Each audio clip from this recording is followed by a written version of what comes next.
세계가 늙어가고 있어. 한국은 그 속도가 가장 빠른 축에 속하지. 그만큼 연금에 대한 관심도 높아지고 있어.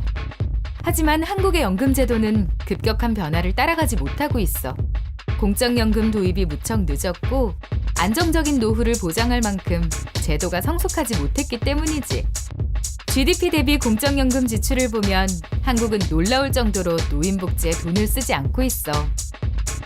한국의 노인 빈곤율은 45.7%로 OECD 평균인 12.4%의 4배 가까운 수준이야. 쉽게 말해 한국의 노인 중 절반 정도는 중간 소득에도 미치지 못한다는 거지. 다른 나라 사정은 어떨까? 먼저 세계 최초로 공적연금 제도를 도입한 독일을 살펴보자. 독일의 65세 이상 인구는 전체 인구의 21.4%로 이미 초고령 사회에 진입했어. 현재 독일의 은퇴 세대는 가처분 소득 중 약 85%를 공적연금으로 확보하고 있어. 그만큼 안정적인 노후 생활을 보장받고 있다는 뜻이지. 그리고 기금 고갈론에 휘둘리는 한국과 달리 독일은 오히려 기금 적립에 대한 강한 불신을 가지고 있어. 1920년대의 높은 인플레이션, 1940년대 화폐 개혁, 2차 세계대전 등을 거치면서 기금이 그냥 사라졌거든. 그래서 독일은 연금 개혁을 통해 부가 방식으로 전환하면서 제도에 대한 신뢰를 높여나갔지. 북유럽 복지국가로 유명한 스웨덴은 어떨까? 스웨덴도 독일과 마찬가지로 초고령 사회에 속해. 대표적인 복지국가답게 은퇴 세대의 소득 중에 97.9%를 공적연금으로 받고 있지. 노인들의 소득이 거의 공적연금이라는 사실. 지금까지 살펴본 것처럼 공적연금이 자리를 잡고 제 역할을 하는 나라에서는 노후 소득이 보장되고 노후 생활도 안정된다는 것 잘 알겠지? 대표적인 자본주의 국가인 미국은 사적연금 시장이 발달되어 있어. 사적연금까지 합하면 GDP 대비 전체 연금 지출은 12%로 작지 않은데 노인 빈곤율은 약 20%로 오히려 높은 편이지. 여기서 중요한 건 노후 소득에서 공적연금 비중이 작으면 노후 소득의 불평등이 높아진다는 사실. 한편 미국은 세계에서 가장 큰 기금을 쌓아놓고 있는 나라기도 해. 그 금액이 무려 2조 8천 달러, 우리 돈으로는 약 3천조 정도야.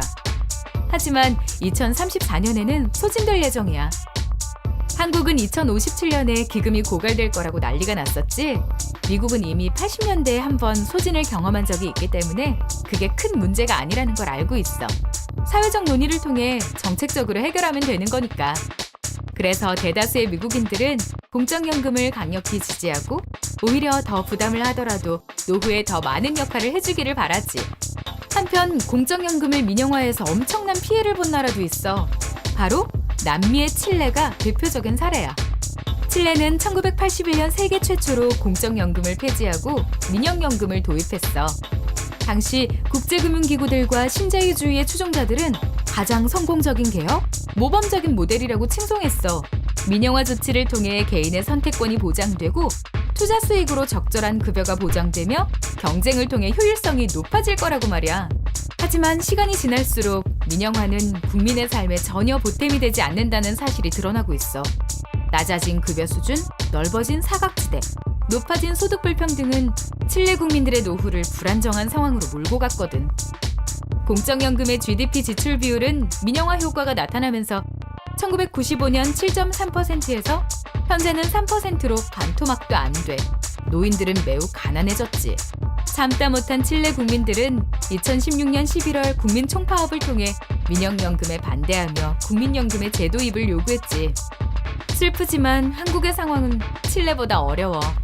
노인 빈곤율은 45.7%에 달하고 노인 자살률은 1위를 차지하고 있어.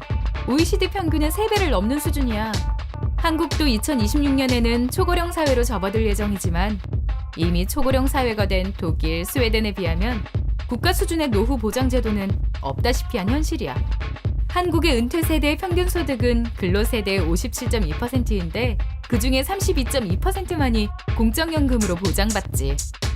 사회적 부양이 제대로 정착되지 못하니 제도에 대한 불신은 커져가고 이런 불신은 보험료 인상에 대한 거부감으로 표현되는 악순환이 반복되고 있어. 이 불행의 고리를 끊으려면 어떻게 해야 할까? 안정적이고 평등한 노후 생활을 위해서는 공적연금을 중심으로 적정한 수준의 노후 소득을 확보해야겠지? 각자 도생이 아닌 연대의 힘. 우리 공적연금 강화로 우리의 노후를 지키자.